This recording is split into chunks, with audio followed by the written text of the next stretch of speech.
에스겔 10장 여호와의 영광이 떠나서라는 제목으로 보겠습니다. 지금 에스겔 선지자는 하나님 앞에 섰습니다. 그 에스겔 선지자 앞에 선 하나님의 모습은 엘샤다이, 전능하신 하나님이십니다. 그룹들 머리 위에 궁창에 임재하시는 하나님이십니다. 모든 만물을, 온 우주를 통치하시는 바로 그 전능하신 하나님이십니다. 그룹들이 성전 오른쪽에 서 있다라고 기록합니다. 성전 오른쪽은 남쪽을 말합니다. 남쪽의 반대 북쪽에는 질투의 우상이 있었죠. 그래서 그 남쪽에서 질투의 우상을 바라보는 그쪽을 서면서 지금 그룹들이 오른쪽에 서 있다라는 얘기는 바로 하나님을 보좌하며 지금 서 있다는 것을 의미합니다. 하나님의 임재를 의미하는 구름이 안뜰에 가득했다라고 하며 여호와의 영화로운 광채가 충만했다라고 합니다. 그리고 5절에 보면은 그룹들의 날개 소리가 너무 커서 전능하신 하나님의 음성 같다라고 기록합니다. 전능하신 하나님의 그 음성은 시내산에서 율법을 받을 때 들었었던 그 말씀의 음성이었죠. 근데 그 음성, 율법을 주실 때 그 음성이 이제는 심판의 음성으로 다가오는 것입니다. 그리고 하나님의 심판이 시작됩니다. 주의 영광이 임재하셨던 그 성전, 하나님의 집이 이제는 심판의 장소로 바뀌었습니다. 그룹들 사이에 불을 가져가 뿌려지는 불이 되어버렸습니다. 이 불은 사람이 만든 그러한 부패한 불이 아니라 거룩한 불입니다. 정결과 연단의 불이죠. 예루살렘에 사는 그 누구도 피할 수 없는 불입니다. 바로 그 불로 인하여 예루살렘은 잿더미가 되죠. 교회는 이를 통하여 정결하게 됩니다. 여기서 교회란 건물이 아니라 하나님의 백성을 말하죠. 바로 이 심판, 이 징계, 이 불로 인하여 성도들이 거룩하게, 정결하게 된다는 것을 의미합니다. 속죄의 제단에서 속죄를 위한 제단의 불이 이제는 심판의 불이 된 것이죠. 레위기 10장에 나와 있는 첫 제사장들 나답과 아비후가 하나님이 허락하신 불이 아닌 다른 불로 시작했다가 제사장으로 임직받고 처음 예배를 드렸던 나답과 아비후가 그 불로 다 죽어버립니다. 다시 얘기해서 속죄를 위한 그 불이 심판의 불이 됐다는 것이죠. 지금 예루살렘이 그런 상황에 빠져버린 것입니다. 여기 가는 베옷을 입은 자가 나타납니다. 9장 3절에 보면은 구원받은 자를 위하여 먹그릇을 차고 그리고 하나님의 명령에 따라 그곳에서 신음하고 애통하고 기도하고 했었던 사람들의 이마에 표를 했었던 바로 그 사자입니다. 구원의 사자죠. 모든 예루살렘의 멸망 가운데 구원받을 만한 자에게 하나님이 이마에 표를 하라라고 그 사명을 받은 바로 그 사자입니다. 그 사자가 이제는 심판의 사자가 됩니다. 진노의 불을 내리는 것이 되죠. 하나님의 명령에 따라 하나님의 사자들이 지금 집행을 합니다. 그런데 세상적으로 봤을 때는 바벨론 군이 예루살렘을 공격하는 실행자가 됩니다. 성도 여러분, 그래서 이 시대, 이 대한민국 교회와 대한민국에 임하는 여러 가지 환난과 시련을 바라볼 때 지금 눈에 보이는 공산주의자들이나 눈에 보이는 어떤 외부 외세를 보지 마시고 그 모든 것들을 주장하시는 하나님의 손을 보아야 합니다. 그래야 우리가 거기서 구원받을 길을 찾을 수 있습니다. 누가복음 12장 49절에 예수님께서 말씀하십니다. 내가 불을 땅에 던지러 왔으니 라고 말씀합니다. 지금 예수님은, 초림의 예수님은 하나님의 택자를 구원하시기로 왔습니다. 그러나 그 주님이 이렇게 말씀하십니다. 내가 불을 땅에 던지러 왔노니 이 불이 이미 붙었으면. 굉장히 두려운 말씀입니다. 지금 주님이 이 세상에 오셔서 구원의 역사를 하신다는 얘기는 다음에 심판의 역사가 있다는 것을 분명하게 선언하신 것이죠. 하나님은 어떤 하나님입니까? 질서의 하나님이십니다. 이 그룹들의 움직임을 보아서도 압니다. 그룹들은 다양한 모습으로 가지고 있습니다. 사자의 얼굴, 사람의 얼굴 등등의 모습은 가지고 있고 형체도 사실 우리가 상상할 수 없는 그 모습입니다. 거기에 대해서는 제가 설명을 못하겠습니다. 여러 가지 다양한 모습이지만 딱 하나 여기서 알 수 있는 것은 하나의 목적, 하나의 목표를 향하여 완전 무결하게 일사불란하게 한 몸처럼 움직입니다. 완전 조화, 연합입니다. 가고 서는 것도 분명합니다. 이것이 바로 질서의 하나님의 한 단면을 봅니다.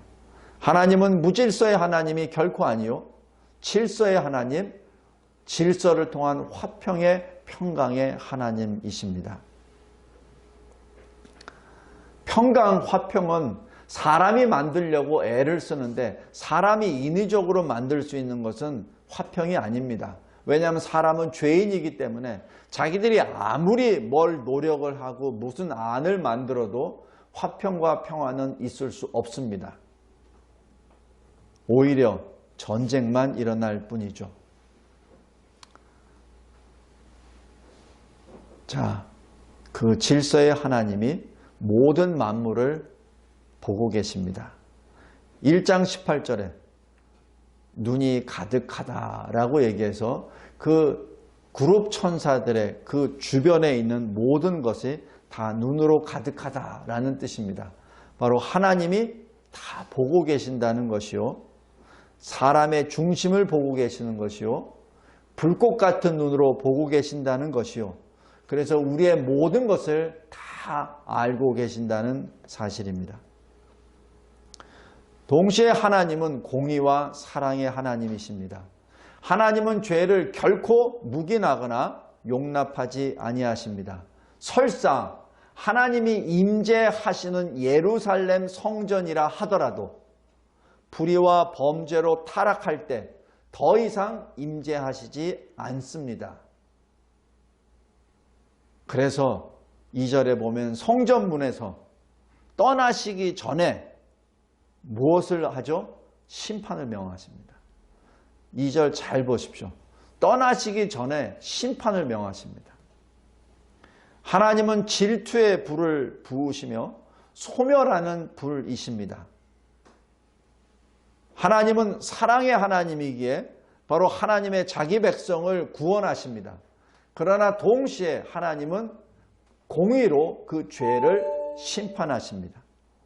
결코 그 심판을 양보하거나 그리고 그 심판을 예외로 두지 아니하십니다. 우리가 언뜻 보면은 마치 하나님은 사랑의 하나님이시기에 어떠한 것도 어떤 죄도 묻지 아니하시고 무조건 자기 아들로 여기신다고 혹시 생각할 수도 있습니다.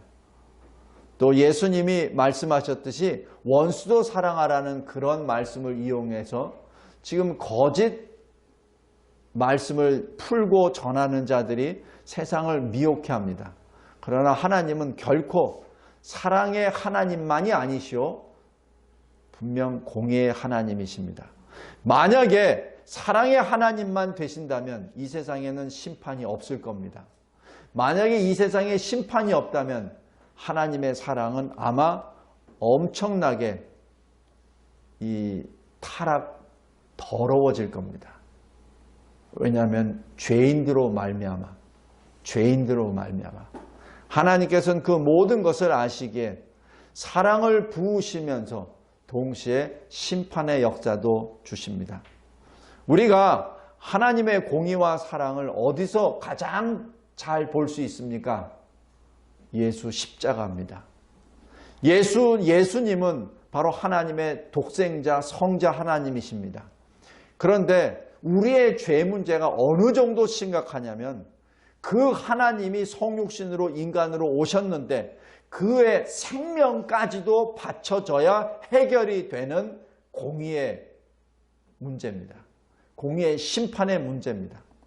근데 어느 누구도 어느 인간도 그것에 만족시킬 수 없기 때문에 하나님이시며 동시에 사람이신 완전한 하나님이시오 완전한 사람이신 예수께서 친히 십자가에 달려 죽으시기까지 해야 하나님의 공의가 충족이 되는 것이죠.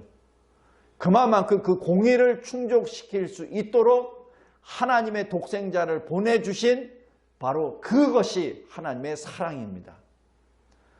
하나님의 사랑과 공의가 그 한 똑같은 시간과 공간 속에 역사하는 것이 예수 십자가 죽으심입니다. 잊어서는 안 됩니다. 하나님은 분명히 사랑의 하나님이시지만 그러나 동시에 사랑의 하나님이십니다.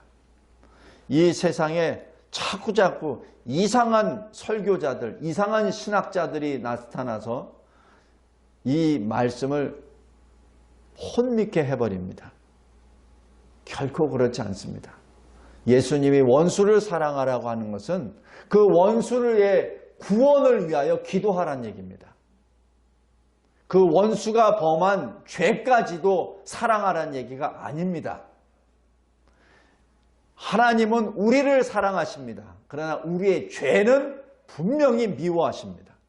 그 죄에 대하여 분명히 물으십니다.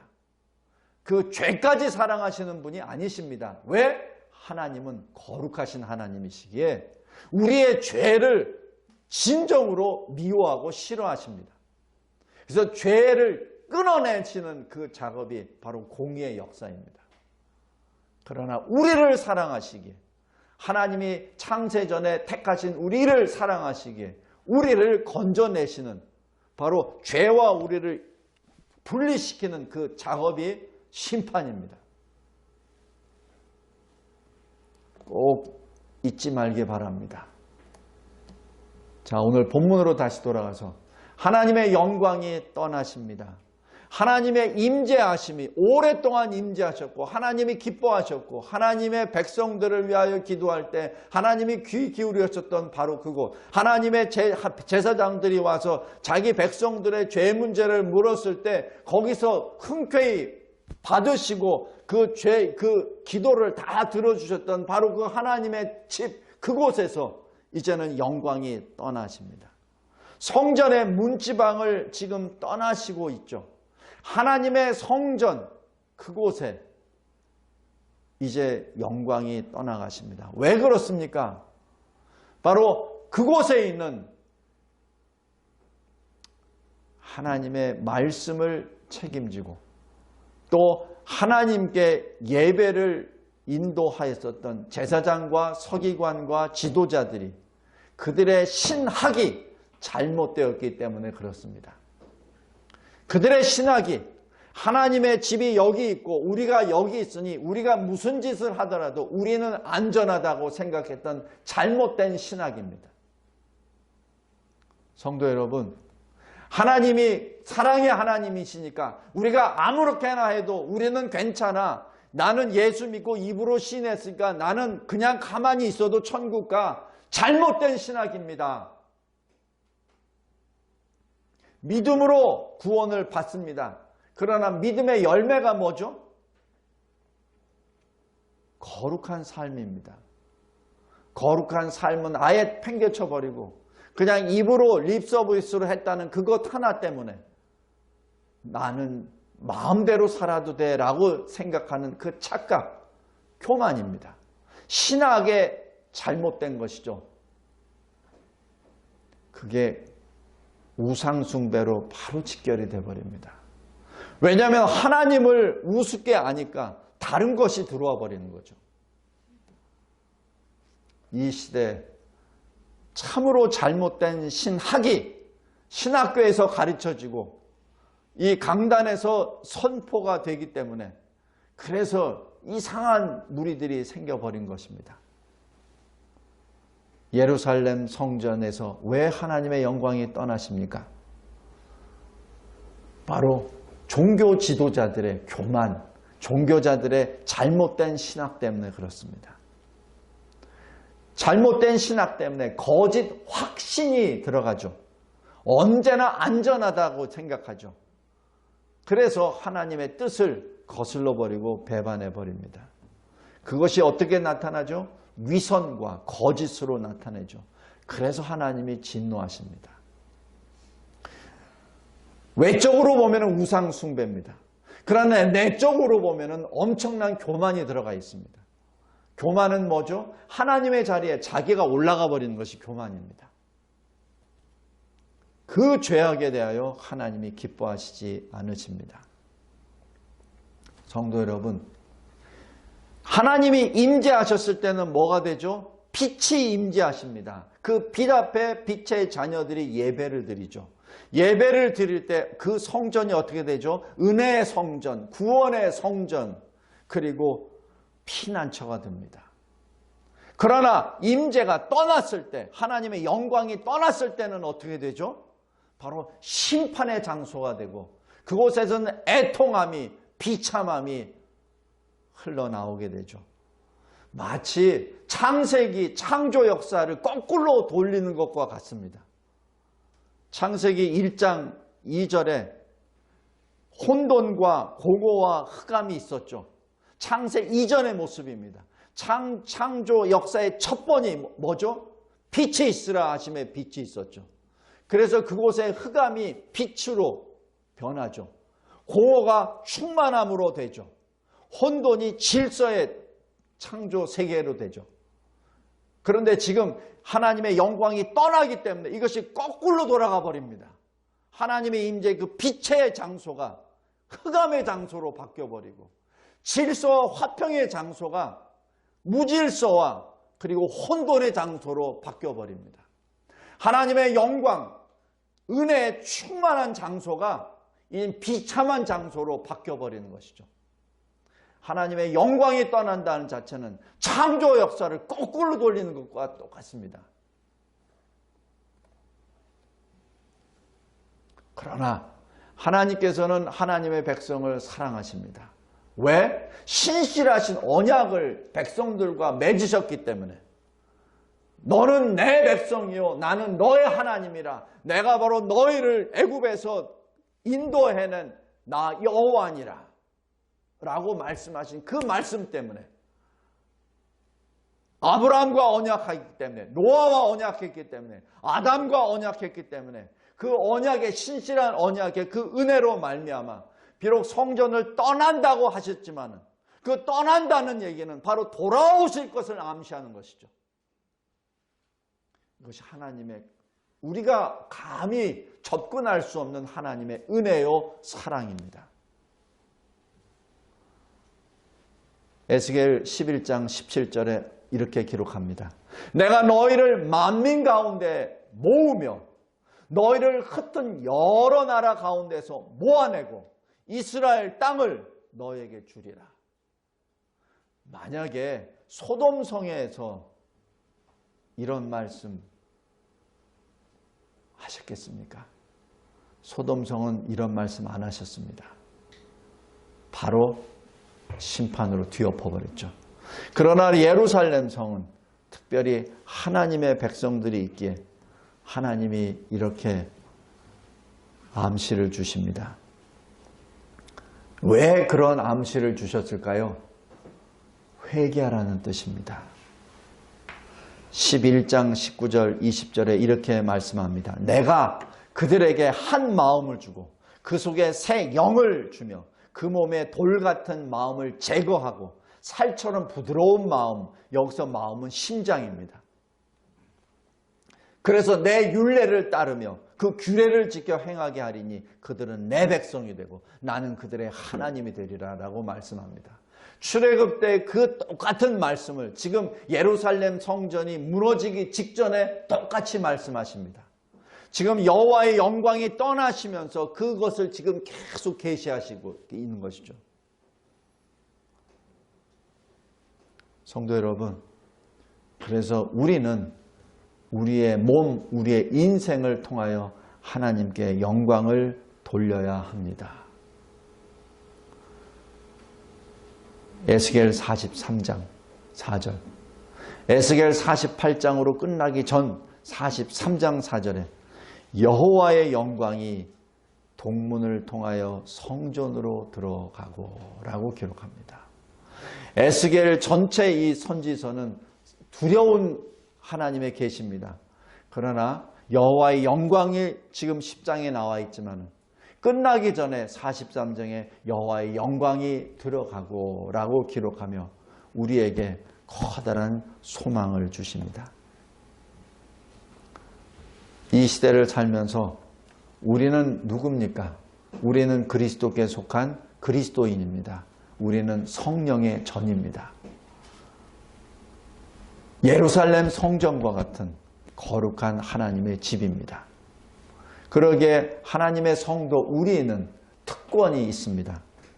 평강과 안식과 기쁨 가운데 하나님을 섬깁니다. 동시에 우리에게는 의무가 있습니다. 하나님 앞에서 범죄하지 않도록 항상 깨어 있어야 합니다. 그러나 우리가 범죄할 때마다 하나님께서는 우리를 의붓자식처럼 내버려 두시지 아니하시고 우리를 하나님의 자녀로 취급하십니다. 그것이 뭐죠? 징계죠. 매를 드십니다. 그를 통하여 우리는 그분이 우리의 하나님이신 줄을 우리가 알게 됩니다. 성도 여러분, 에베소서 2장 22절 말씀처럼 예수 그리스도 안에서 우리들은 함께 지어져 갑니다. 함께 지어져 가서 우리 안에 성령이 거하시는 성년의 전이 되는 것이죠. 그래서 고린도전서 6장에서도 보면 우리 몸으로 음행으로 더럽히지 말라라고 말씀합니다. 그리고 데살로니가 전서 5장 19절에 성령을 소멸하지 말아야 한다라고 말씀합니다. 성령을 소멸하지 않는 방법이 무엇입니까? 오늘 예루살렘 성전에 왜 여호와 영광이 떠나시죠? 우리의 죄 때문에, 특별히 교만의 죄 때문에, 우상 숭배의 죄 때문에 여호와의 영광이 떠나지 않습니까? 마찬가지입니다. 우리는 예수 그리스도를 믿기 때문에 우리는 이제 성령의 전이 되었죠. 성령을 소멸한다는 얘기는 바로 하나님이 싫어하고 미워하시는 일을 우리가 계속해서 했을 때 성령이 소멸되는 것이죠. 성령이 떠나가시는 것이죠. 이 일에 늘 우리가 깨어 있어야 합니다.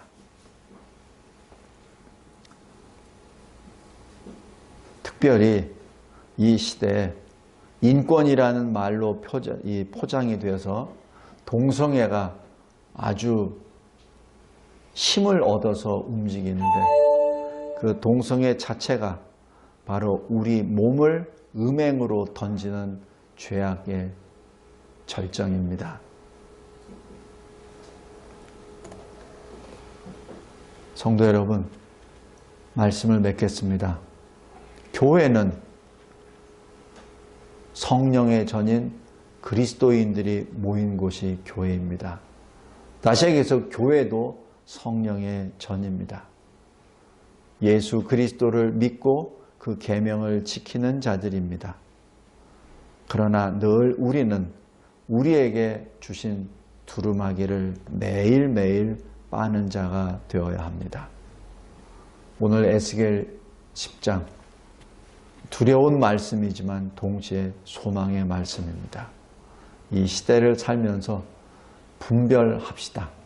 무엇이 하나님이 기뻐하시는 것인지, 무엇이 하나님이 싫어하시는 것인지 그것을 분별하기 바랍니다. 어떤 것이 하나님의 말씀인지 어떤 것이 사람의 말인지 분별하시기 바랍니다. 이를 위하여 우리는 늘 믿음 안에서 성숙해야 합니다. 기도하겠습니다. 하나님 아버지 감사하고 감사합니다. 저희들에게 주신 이 두려운 에스겔 10장 말씀이 우리에게는 참으로 무섭고 떨리는 말씀이지만 그러나 동시에 우리가 다시 주 안에서 회복될 수 있다는 소망의 그 말씀임을 또한 깨닫게 하여 주심에 감사합니다.